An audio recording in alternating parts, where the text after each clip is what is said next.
بسم الله الرحمن الرحيم.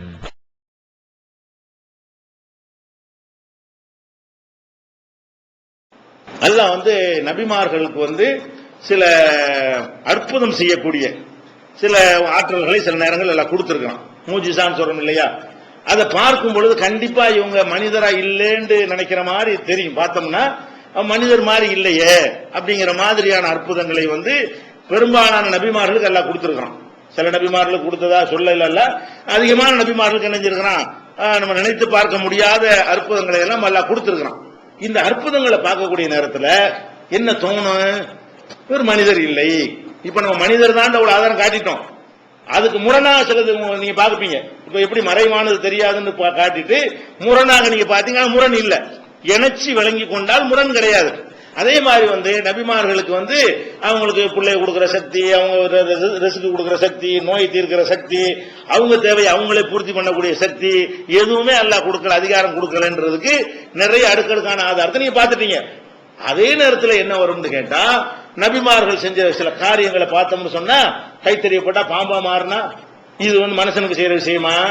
இது மனிதரா இருந்தா செய்ய முடியும்? ஒரு மனிதன் கைத்தறிய போட்டால் அது பாம்பா மாறுமா? ஒரு பணத்தை தூக்கி உசுராக்கி எழுப்பி காட்டுனா ஒரு மனுஷனுக்கு செய்ய இயலுமா? தடை விட்டவன நோயெல்லாம் குணமாகிற மாதிரி யாருக்கா செஞ்சு காட்ட இயலுமா? இப்படி எல்லாம் இப்படி கையை வச்சுக்கிட்டு மூடி திறந்தா பளிச்சுன்னு லைட் மாதிரி பிரகாசம் அடிக்கிற மாதிரி காட்ட இயலுமா? இது மாதிரி நபிமார்களுக்கு சில அற்புதங்களை எல்லாம் காட்டும் போது நமக்கு என்ன வருது? குழப்பம் வருது. ஒண்ணும் இல்ல மனிதருங்கிறாங்க, அப்புறம் பார்த்து செத்தால பழைக்க வைக்கிறாங்கிறாங்க, நோய் பார்த்தா இருக்கிற மாதிரியும் தெரியுது, இதுவரைக்கும் பார்த்த ஆதாரங்களை வச்சு பார்த்தா இல்லைங்கிற மாதிரி தெரியுது. இந்த மாதிரி அற்புதங்களை வச்சு பார்த்தோம்னு சொன்னா நபிமார்கள் நம்ம மாதிரி இல்ல, ரசூல் ஸல்லல்லாஹு அலைஹி வஸல்லம் நம்மள மாதிரி இல்ல. அவங்க இறைவன் செய்யற காரியங்களை செஞ்சு காட்டியிருக்கிறாங்க. அந்த காரியத்தை மனித சக்தியால் செய்ய முடியாது, இறைவனால் தான் செய்ய முடியும். இறைவனால் செய்ய முடியும் என்கிற காரியத்தை அவங்க செஞ்சு காட்டியிருக்கிறாங்கன்னு சொல்லி அந்த மூஜிசாக்களுடைய பட்டியலாம் எடுத்து காட்டி என்ன செய்வாங்க? இதுல இருந்து என்ன தெரிகிறது இதெல்லாம் விட்டுருவாங்க. இப்ப இதுவரைக்கும் சொன்னமே ஒன்னும் செய்ய முடியலையே, அதுக்கெல்லாம் என்னப்பா சொல்ற? ஒன்னும் செய்ய முடியாம கஷ்டப்பட்டாங்க, அதுக்கெல்லாம் என்ன சொல்ற? கொலை பண்ணிவிட்டு போயிட்டாங்க நபிமார்களை, அதுக்கு என்ன சொல்ற? அவங்கள வெட்டினாங்க, குத்துனாங்க, ஊர் விட்டு வரட்டினாங்க, சுத்தலாம் பறிச்சுக்கிட்டாங்க, அதுக்கெல்லாம் என்னப்பா சொல்றேன்னு அதுக்கெல்லாம் பதில் சொல்ல மாட்டாங்க. அது ஏதோ குர்ஆன்ல இல்லாத மாதிரி, அந்த மார்க்கத்தில் இல்லாத மாதிரி ஓரம் கட்டிவிட்டு இதை மட்டும் எடுத்து வச்சுட்டு என்ன செய்வாங்க? பார்த்தீர்களா அவரு மூசா நபி என்ன செஞ்சார்கள், ஈசா நபி என்ன செஞ்சாங்க, நூஹ் நபி என்ன செஞ்சாங்கன்னு சொல்லி இப்படியான ஒரு பட்டியலை போட்டுக்கொண்டு நபிமார்கள் செய்த அற்புதங்களை காட்டி அதை இந்த இணை கற்பிக்கிறதுக்கு பெரிய ஒரு ஆதாரமா காட்டுவார்கள். அப்ப இது சம்பந்தமான விஷயத்தை நமக்கு தெளிவு வரணும். இதுல ரெண்டு முரணதான் இருக்குது. நம்ம இதுவரைக்கும் பார்த்ததுக்கு மாற்றமா தான் நம்ம அந்த அற்புதங்கள்லாம் இருக்கும்.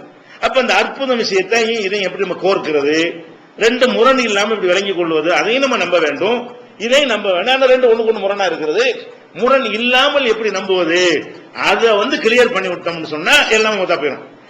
நபிமார்கள் மூலமாக அல்லாஹ் அற்புதங்களை நிகழ்த்தி காட்டியதற்கு திருக்குரானிலும் நபிமொழிகளிலும் ஏராளமான சான்றுகள் இருக்கின்றன. இன்னொரு பக்கத்தில் நபிகள் நாயகம் அவர்கள் உட்பட எல்லா நபிமார்களும் எந்த ஒரு அற்புதத்தையும் செய்ய முடியாத ஒரு மனிதராகவே வாழ்ந்தார்கள் என்பதற்கும் நிறைய ஆதாரங்கள் இருக்கிறது. இதை எப்படி எடுத்துக்கொள்வது என்பதில் தெளிவு இல்லாத காரணத்தினால் ரெண்டு சாரார் வரம்பு மீறி இந்த கடைசிக்கு சிலரும் அந்த கடைசிக்கு சிலரும் சென்று விட்டார்கள். ஒரு சாரார் என்ன சொல்கிறார்கள் என்றால், அற்புதம்லாம் ஒன்று கிடையாது, அது அற்புதம்லாம் நடக்க கிடையாது, அற்புதத்தை பற்றி சொல்ற வசனங்களுக்கெல்லாம் வேற ஒரு கருத்து, அதுக்கு வேற ஒரு வியாக்கியானம் என்று சொல்லி என்ன செய்வாங்க? மறுக்கக்கூடியவர்களும் இஸ்லாத்தின் பெயரால் ஒரு கூட்டம் இருந்தார்கள். இப்ப கொஞ்சம் இல்லாம போயிட்டு அந்த மாதிரி கூட்டம். ஆரம்பத்தில் அற்புதங்கள் என்றெல்லாம் ஒண்ணு கிடையாது என்று சொல்லக்கூடியவர்கள் ஒரு பக்கம். இன்னொரு பக்கம் என்ன, இந்த அற்புதங்கள்லாம் நடந்துச்சுன்னு பார்த்த பிறகு இந்த அற்புதம் செஞ்ச காரணத்தினால ஒட்டுமொத்தமா நபிமார்களுடைய வாழ்க்கையே அற்புதம் தான், அவங்க என்ன செஞ்சாலும் அற்புதம் தான், மனிதராக அவங்க இருக்கவே இல்லை. இந்த அற்புதங்களை வைத்து ஒரு சாரார் அது எப்படி நடக்கும், அறிவை கொண்டு சிந்தித்து பார்த்து அது எப்படி சாத்தியம் என்று சில பேர் போய்விட்டார்கள். சில பேர் இந்த அற்புதங்களை பார்த்துட்டு இப்படித்தான் எல்லா நபிமார்களும் எல்லா காரியத்தையும் அற்புதமா செஞ்சிருக்காங்க, அவங்களுக்கு எல்லா விதமான இறைத்தன்மையும் இருக்கிறது என்கிற ரேஞ்சுக்கு ஒரு சாரார் போயிட்டாங்க. ஆனா உண்மை என்னன்னா ரெண்டுக்கு நடுவுல இருக்கிறது. என்ன இருக்கிறது? அல்லாஹ் என்னென்ன அற்புதங்களை நிகழ்த்தினான் என்பதற்கு திருக்குரானிலையும் ஆதாரப்பூர்வமான ஹதீசுகளிலே நமக்கு சான்று கிடைக்கிறதோ அதெல்லாம் இறைவனுடைய நாட்டப்படி நடந்தது, நடத்தி காட்டப்பட்டது. அது விரல் விட்டு எண்ணக்கூடிய ஒரு நபிக்கு 10 இருக்கலாம், 5 இருக்கலாம். ஆனா லட்சக்கணக்கான சம்பவங்களை ஒரு மனிதர் வாழ்க்கையில சந்திக்கிறார். இந்த 10 கழிச்சுட்டு பாத்தீங்கன்னா மீதி உள்ள லட்சக்கணக்கான காரியங்களுமே ஒரு மனிதருடைய காரியமாகத்தான் அவங்களுக்கு இருக்கும். அவங்க நினைச்சதெல்லாம் செஞ்சிட முடியாது. எதெல்லாம் அற்புதம் நிகழ்த்தினார்கள் என்று சொல்லி தரப்பட்டிருக்கிறதோ இந்த அற்புதங்கள் அவங்கள்ட்ட நிகழ்ந்தது என்று ரெண்டையும் சேர்த்து நம்பணும். அதையும் மறுத்தர முடியாது, இதையும் மறுத்தர முடியாது. இதுதான் சரியான நேர்மையான நியாயமான ஒரு முடிவு. அந்த அடிப்படையில் நபிமார்களுக்கு நம்ம அற்புதங்கள் நிகழ்ந்தது என்பதை நம்ம கண்டிப்பாக ஏற்றுக்கொண்டு ஆக வேண்டும். யாராவது மறுத்தார்களேயானால், அது குர்ஆன்ல சொல்லப்பட்டிருக்கும் பொழுது மறுப்பார்களேயானால் அவங்க கண்டிப்பா இஸ்லாத்தை விட்டு வெளியே போயிடுவாங்க. அற்புதங்களை மறுத்தாலும் இஸ்லாத்தை விட்டு வெளியே போய் விடுவார்கள். அற்புதம் செஞ்ச காரணத்தினால் அல்லாஹ்வுடைய ஆற்றல் வந்து விட்டது என்று நினைத்தாலும் அவங்களும் இஸ்லாத்தை விட்டு வெளியே போயிடுவாங்க. ஏன்னா அல்லாஹ்வுக்கு சமமாக்கிடுறாங்க. இன்னொரு பக்கம் குர்ஆனை மறுத்துறாங்க. ரெண்டுமே இஸ்லாத்தை விட்டு வெளியேற்றக்கூடிய பயங்கரமான பாவம் என்பதை விளங்கிக் கொள்ள வேண்டும். இந்த அற்புதங்களை பொறுத்த வரைக்கும் அல்லாஹ் எதுக்கு நிகழ்த்துறான் என்று கேட்டால், அல்லாஹ் ஒரு மனிதரை தூதருங்கிறான்.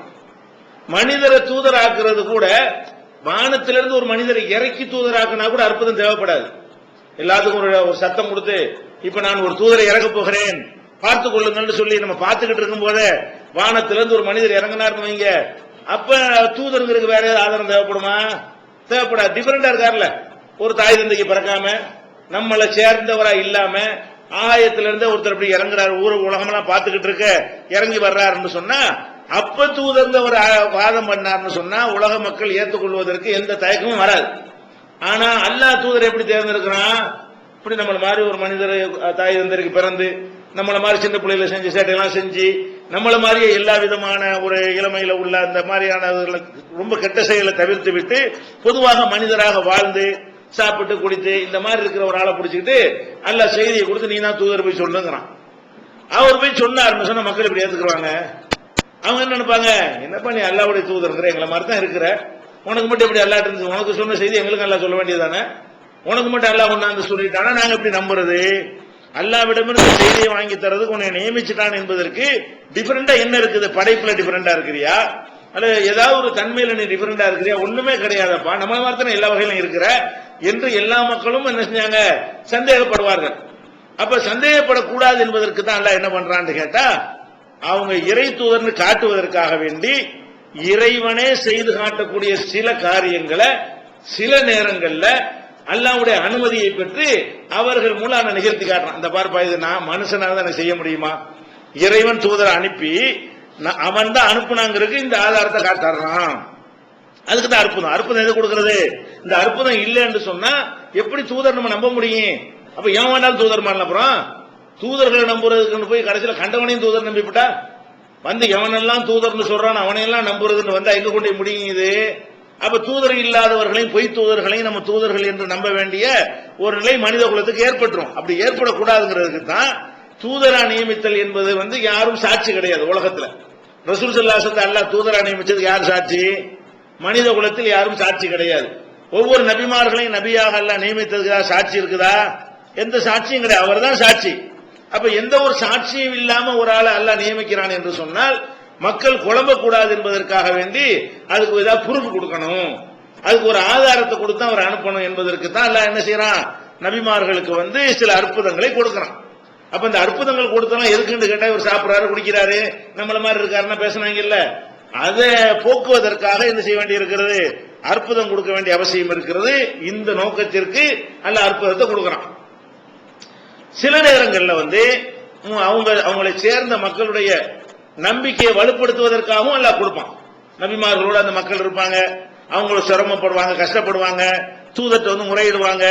அவங்க அல்லாஹ்ட்ட துஆ செஞ்ச உடனே அற்புதமான முறையில அங்க ஒரு நல்ல ஒரு விளைவு ஏற்படும்.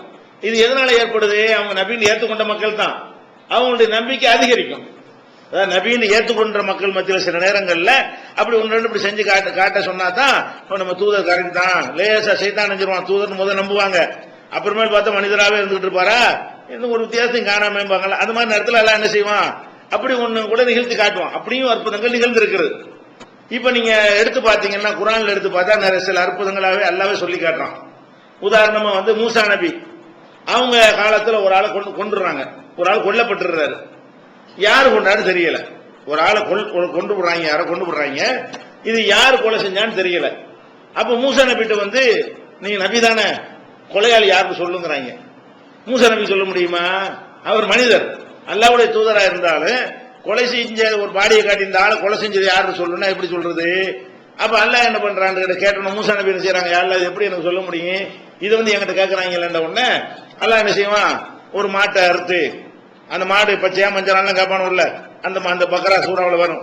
அதனாலதான் பக்கராண்ட அதுக்கு பேர், அந்த மாட்டை இருக்கிற சம்பவம் வர்றதுனாலதான் பக்கராண்ட மாடுங்கிற அந்த சூறாவுக்கு பேர் வைக்கப்படுகிறது. அப்ப ஒரு மாட்டை எடுத்து என்ன செய்யுங்க, அதுல ஒரு துண்டை எடுத்து இந்த செத்தவன் மேல அடிங்க, அவனே எந்திரிச்சு தன்னை கொலை செஞ்ச யாருன்னு சொல்லுவான் அப்படின்னு எல்லாம் அறிவிச்சு கொடுக்கறான். அதன்படி செஞ்ச உடனே அந்த இறந்த ஆள் எந்திரிச்சு என்ன செய்யறாரு, என்னை இன்னார் தான் கொலை செஞ்சாருன்னு சொல்லிட்டு மறுபடியும் இறந்து போயிடுறாரு. இது சொல்ல வைக்கிறதுக்காக வேண்டி அல்லாஹ் வந்து இப்படி ஒரு டெக்னிக்கை கையாளுறான். இது மூசா நபியின் மூலமாக அந்த அற்புதம் வெளிப்படுகிறது. ஏன்னா மாட்டை இருக்கிறாங்க, இறைச்சி கொண்டு அடிக்கிறாங்க, செத்தவன் எந்திரிச்சு வந்து பேசுறது என்பது ஒரு அற்புதம் தானே. செத்துட்டான்னு உலகமெல்லாம் கருதிக்கிட்டு இருக்கிறவனால எந்திரிச்சு இல்ல என்னை இவர் தான் கொலை செஞ்சாருன்னு சொல்லிட்டு மர சாவுறாருன்னு சொன்னா அப்ப இது ஒரு அற்புதம் தான். இது மூசா நபியுடைய காலத்தில் அவங்க முன்னிலையில அவங்க மூலமாக என்ன செய்ய அல்லாஹ் நிகழ்த்தி காட்டுகிறான். இது வந்து பக்ராவுல, அதாவது 2வது சூறாவுல 73வது வசனத்தில் இருக்கிறது. அதே மாதிரி அவங்க கூட்டத்தாரெல்லாம் கூட்டிட்டு போறாங்க. பனி இஸ்ராயல்கள்ட்ட வந்து ஒரு 12 கோத்திரமாக இருந்தார்கள். அவங்க வந்து ஒரு மூசாவுடைய உம்மத்தா இருந்தாலும் அவங்க கோத்திரம் ஜாதியை கரெக்டா மெயின்டைன் பண்ணுவாங்க, இப்போ பண்ணிட்டு இருக்கிறாங்க. அதுல 12 உள்பிரிவுகளாக வச்சுக்கிட்டு இருந்தாங்க. அந்தந்த பிரிவு எல்லாத்தையும் தனியா ஆக்கிடுவாங்க. சாப்பிடும்போது தனியா அவனா உட்காந்துக்குருவான், பங்கு வைக்கும்போது அவனா தனித்தனியா உட்காந்துக்குருவாங்க. ஏதோ தொழுகை பாகத்துல மூசா நபியோட ஒன்னா சேர்ந்துக்குருவாங்களே தவிர மற்ற கொடுக்கல் வாங்கல் உதவி செய்யறதுன்னு வரும் பொழுது இந்த 12 கூட்டத்தார் என்ன செய்வாங்க, தனித்தனியா என்ன செய்வாங்கன்னா பிரிஞ்சுக்கிடுவாங்க, ஒன்னா சேர்ந்து உட்கார மாட்டாங்க, ஒரு கூட்டத்தார் இன்னொரு கூட்டத்தாரோட. அப்ப என்ன பண்றாங்கன்னு கேட்டா வந்துகிட்டு பிரயாணத்துல கூட்டிட்டு போயிட்டு இருக்கிறாங்க. பயங்கரமான தாகம் ஏற்பட்ட உடனே மூசா நபி என்ன செய்யறாங்க, தாகமா இருக்கா, தண்ணிக்கு ஏதாவது வழி பண்ணு, அல்லாஹ்வுடைய தூதர் தானே, தண்ணிக்கு ஏதாவது வழி பண்ணு அப்படிங்கிறாங்க. நான் என்னப்பா தண்ணிக்கு நான் என்ன வழி பண்ண முடியும்? மூசா நபி அல்லாட்ட கேட்ட உடனே என்ன செய்யறான், அல்ல உன்னுடைய கைத்தறியை கொண்டே அந்த பாறையில அடினோடனே இவங்களுக்கு தகுந்தவாறு எல்லாம் அற்புதம் வருது. 12 ஊற்ற உண்டாக்குறான். ஏன்னா ஒருத்தன் ஊத்துல இன்னொருத்த விட மாட்டான், அந்த மாதிரி ஆளுக்கவங்க 12 கோத்திரமா இருக்கிறதுனால அடிச்சவன எத்தனை ஊற்று வருது, 12 ஊற்றுகள் பிரிட்டு அவனுக்கு உரிய ஊற்று எதுன்னு கரெக்டா அடையாளத்தோட வந்து விட்டது. அவன் அந்த கோத்திரம் தனித்தனியா போய் இந்த ஊற்றுகள்ல போய் நினைஞ்சிட்டான், தண்ணியை பிடிச்சிக்கிட்டான்னு சொல்லி வருது. அப்போ ஒரு பாறையில கொண்டு அடிச்ச உடனே, கைத்தடியால் அடிச்ச உடனே பாறை வெடித்து அதிலிருந்து 12 ஊற்றுகள் பீரிட்டு வருகிறது என்பது மூசா நபியின் மூலமாக நிகழ்ந்த ஒரு அற்புதம். இது வந்து குர்ஆன்ல 7வது சூறாவுல 160வது வசனம், 2வது சூறாவுல 60வது வசனத்தில எல்லாம் நீங்கள் பார்க்கலாம். அதே மாதிரி வந்து கைத்தடியை போட்டவன பாம்பா இதெல்லாம் தெரிஞ்ச விஷயம். பல சந்தர்ப்பங்கள்ல முதல்ல பிறவனை பார்த்து ஒருக்கா போடுறாங்க, அதுக்கப்புறம் போட்டி வைக்கும் போது ஒருக்கா போடுறாங்க. இப்படி பல்வேறு சந்தர்ப்பங்கள் என்ன செய்யறாங்க, நான் இறை தூதருக்கு என்ன ஆதாரங்கிறியா, இந்த பாத்து கைத்தறி தானே, கைத்தறி கீழே போடுறேன் பாரு, இந்த பாரு பாம்பா போச்சு, இது நீ செய்வியா, நான் செய்வேனா, நான் மனுஷன் தான் செய்ய முடியுமா, இறைவனுடைய வல்லமை இல்லைன்னா என்னால் இதை செய்ய முடியுமா? அப்ப இறைவன் இந்த நான் தூதர் என்பதற்கு இது ஆதாரமா இறைவன் எனக்கு கொடுத்திருக்கிறான், இதனால நான் இறைவன் வாதிட மாட்டாங்க, நான் இறைவனுடைய தூதர் என்பதற்கு இறைவன் இதை எனக்கு ஆதாரமாக தந்திருக்கிறான் என்று காட்டுவார்கள். அப்ப கைத்தடி பாம்பாக மாறிய விஷயத்தை எடுத்துக்கிட்டீங்கன்னா 26:45, 26:32, 20:20, அப்புறம் 7:117, 7:107, 27:10 ஆகிய வசனங்கள்ல கைத்தடி பாம்பாக மாறிய சம்பவத்தை அற்புதத்தை சொல்லி காட்டுகிறான். அதே மாதிரி வந்து கைய வந்து அவங்க சாதாரண கையா தான் இருக்கும், அற்புதமாக ஒரு சந்தேகத்தை கிளப்பக்கூடிய நேரத்தில் என்ன செய்வாங்கன்னா கையை வந்து உள்ள சட்டப்பையில் விட்டு வெளித்தாங்கன்னு சொன்னா பளிச்சுன்னு கையில இருந்து லைட் ஒரு வெளிச்சமா பிரைட்டா இருக்கும், விளையாட்டு இருக்குமா, அது ஒரு அதுக்கு முந்தைய அப்படி இருக்காது. கை அப்படி காட்டணும், அந்த கையில இருந்து வெளிச்சம் வர்ற அளவுக்கு ரொம்ப பிரைட்டாக வெள்ளையாரு. ஆனா அதுக்கு அது வந்து நோய் கிடையாது, வெள்ளையாவுன்னு நோயில் நம்ம சொல்லுவோம், வெள்ளையா போச்சுன்னு வைங்க கை, அது என்ன ஆயிரும், அது வெங்குஷ்டம் நம்ம ஒரு பேர் வச்சிருப்போம் இல்லையா, அந்த மாதிரி சொல்லிடுவோம். அதையும் அல்ல என்ன சொல்றான், வெள்ளையா வரும், இது வந்து நோய் கிடையாது, இது அப்படி வெளிச்சம் வர அதோட மற்ற நேரத்துக்கு சாதாரணமாயிரும். அந்த அற்புதமா காட்டும் போது மட்டும்தான் அப்படி வெள்ளையா இருக்குமே தவிர மற்ற நேரத்தில் சாதாரண கையாக அவருக்கு மாறிடுங்கிற ஒரு விஷயத்தை வந்து 28வது சூறாவுல 32, 27:12, 26:33, 20:22, 7:108 ஆகிய வசனங்கள்ல இதெல்லாம் எல்லாம் சொல்லி காட்டுகிறான். அதே மாதிரி அந்த மக்கள்கிட்ட உடன்படிக்கை எடுக்கக்கூடிய நேரத்தில் இவங்க எதை எடுத்து மீறுறாங்க, இவங்களை சரியான முறையில் உடன்படிக்கை எடுக்கணும்னு மலையை பிடிச்சி தலைக்கு மேல ஒசத்தி வச்சு ஒழுங்கா கேப்பியா இல்லையா மண்ணில போட்டுருவேன் அப்படின்னு மலையை நாம் உயர்த்தி தலைக்கு மேல மலையை உயர்த்தி அவர்கள்ட்ட உடன்படிக்கை எடுத்தோன்றதை சொல்லி காட்டுறானே, அது கூட ஒரு மலையத்துக்கு மேல ஒசத்துறதுன்னு அற்புதம் தானே. அந்த அற்புதத்தை 7வது சூறாவுல 171 வசனத்துல சொல்லி காட்டுறான். ஃபிரௌன் விரட்டி கொண்டு வரும் பொழுது கடல் குறுக்க வருகிறது. இந்த பக்கம் ஃபிரௌன்ட்ட மாட்டிக்கிட்டோம், அந்த பக்கம் கடல்ல மாட்டிக்கிட்டோம். அப்ப கடல்ல கைத்தறியை ஒன்று அடிச்ச உடனே கடல் ரெண்டாக பிளக்கிறது. எல்லாம் கடலை கடந்து என்ன செய்யறாங்க, வெளியே போயிடறாங்க. கடல் ரெண்டா பிளக்குமா? இதெல்லாம் நான் மனிதன்கிற முறையில நான் செஞ்சதா, இறைவனுடைய தூதர்ங்கிற முறையில் நான் செஞ்சு காட்டுறேன். இது குரான்ல 26, 63, 20, 77 எல்லாம் இருக்கிறது. அதே மாதிரி இவங்க ஊரா கொஞ்ச நாள் சுத்திட்டு இருந்தாங்க, நாடோடிகளாக இருந்த சமுதாயம் அவங்க. அப்ப அல்லாஹ் என்ன பண்றான்னு கேட்டா, இவங்க என்ன செய்யறாங்கன்னா ஊரா சுத்துறோம்ல, ஊரா சுத்தி சாப்பாட்டுக்கு என்ன செய்யறது, அதுக்கு ஏதாவது வழி பண்ணுன்ற உடனே அல்லாஹ்ட்ட துவா செஞ்ச உடனே மண்ணு செல்வான்னு சொல்லி சிறப்பு உணவு இவங்களுக்கு உழைக்காம மூசா நபியோட சுத்த வேண்டியதான் வேலை. இவங்களுக்கு டயத்துக்கு சாப்பாடு வந்துடும்.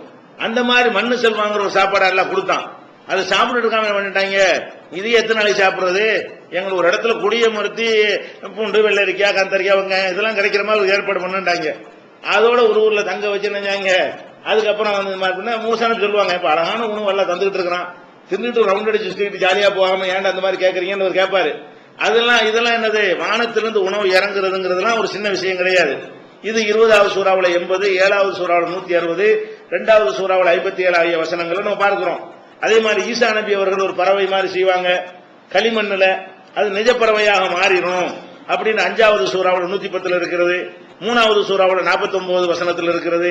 வெண்குஷ்டத்தையும் பிறவி குருடையும் ஈசா நபி என்ன செய்வாங்க, அவங்க தடை விட்டு குணப்படுத்துவார்கள் என்கிற ஒரு செய்தி அதே 5:110 3:49 இருக்கிறது. இறந்தவரை கூட உயிர்ப்பித்தார்கள் என்ற ஒரு செய்தி கூட 5:110 3வது சூறா 149 வசனத்திலும் இருக்கிறது. தொட்டில பேசினார்கள். ஈசா நபி பிறந்தவுடனே யாரா பேச முடியுமா? பேச முடியாது. பிறந்த உடனே அவர்கள் பேசினார்கள் விஷயம் 5:110 3:49 இருக்கிறது. 19:20 இருக்கிறது. அதே மாதிரி வீட்டில் நீங்கள் என்ன சேமித்து வைத்திருக்கிறீர்களோ அதை அவர் சொல்லிடுவார் ஈசா நபி. அதே மாதிரி மரியம் அலைஹிஸ்ஸலாம் அவர்கள் மூலம் நபி கிடையாது இவங்க. அப்படி இருந்து கூட மரியம் அலைஹிஸ்ஸலாம் மூலமாக அவங்க ஈசா நபியுடைய தாயாருங்கிற முறையில் அவங்களுக்கு தகப்பன் இல்லாம ஒரு கருவை சுமந்தது அற்புதம் தானே. கணவன் இல்லாமலே ஒரு கணவன் அது சுமந்தது. அப்ப அவங்களுக்கு இறைவன் புறத்தில் ரிஸ்க் கொடுத்த விஷயங்கள் இதுகள் எல்லாம் அல்லாஹ் குர்ஆன்ல சொல்லி காட்டுறான். 3:37, 21:91, 19:20, 66:12, 3:45, 46:47 எல்லாம் இருக்குது. அதே மாதிரி யாக்கூப் நபி பார்வை போயிடும். யூசுப் நபியுடைய இந்த சட்டையை கண்ணில் போட்டோன்னு என்ன பார்வை திரும்பிடும். இது 12வது சூறாவுல 93, 96 வரைக்கும் நீங்க பார்க்கலாம். அதே மாதிரி 4 பறவைகளை அறுத்து 4 மலையில வச்சுட்டு கூப்பிடு எல்லாம் எந்திரிச்சு வரும் எல்லாம் சொல்லுவான் இப்ராஹிம் நபிக்கு. அதே மாதிரி கூப்பிட்டோம்னா துண்டு துண்டா வெட்டி போட்ட பறவை என்ன செய்யும், அது கிளம்பி உயிரோட ஒடியாரும். இப்படித்தான் நான் உயிராக்க வேண்டும் எல்லாம் அவருக்கு செயல்முறை விளக்கம் சொல்லுவோம். அது ஒரு அற்புதம் தானே. செத்து போய் துண்டு துண்டா வெட்டி போட்ட பறவைகள் கூப்பிட்டவனு வர்றதா இருந்தா இதை அவர் செஞ்சிருக்கிறான். அல்லாஹ் 2:260 நீங்க பார்க்கலாம். இப்ராஹிம் நபி நெருப்புல போட்டவன அல்லாஹ் என்ன செஞ்சான், அவர் நெருப்புல எரிஞ்சு சாம்பலாகாம அவரை ஒரு சோலை மாதிரி ஆக்கி வச்சாங்கிற செய்தியை 21வது சூறாவுல 69வது வசனத்துல நம்ம பார்க்கிறோம். இப்படியே நிறைய அற்புதங்கள் நபிமார்களுக்கு செஞ்சதெல்லாம் இருக்கிறது. ஒரு பட்டியல் ஷார்ட்டா சொல்லிட்டோம். இதையெல்லாம் பார்க்கக்கூடிய நேரத்தில் என்ன நினைச்சிடுறாங்க, என்னென்ன செஞ்சு செத்து போனாலும் உயிராக்குற சின்ன விஷயமா, இதெல்லாம் களிமண்ணை பிடிச்சி படைச்சு அல்லாஹ்வுடைய வேலையில இது களிமண்ணிலேயே பறவை மாதிரி செய்வாரு. அது ஊதுனோன்னு பறவை மாதிரி பறந்து போயிரும். அது சும்மா சாதாரண விஷயமா? இதெல்லாம் நபிமார்கள் செஞ்சிருக்கிறாங்களே என்றால் இதெல்லாம் செய்திருக்கிறார்கள். இதுல எந்த விதமான மாற்று கருத்தும் கிடையாது. அல்லாஹ்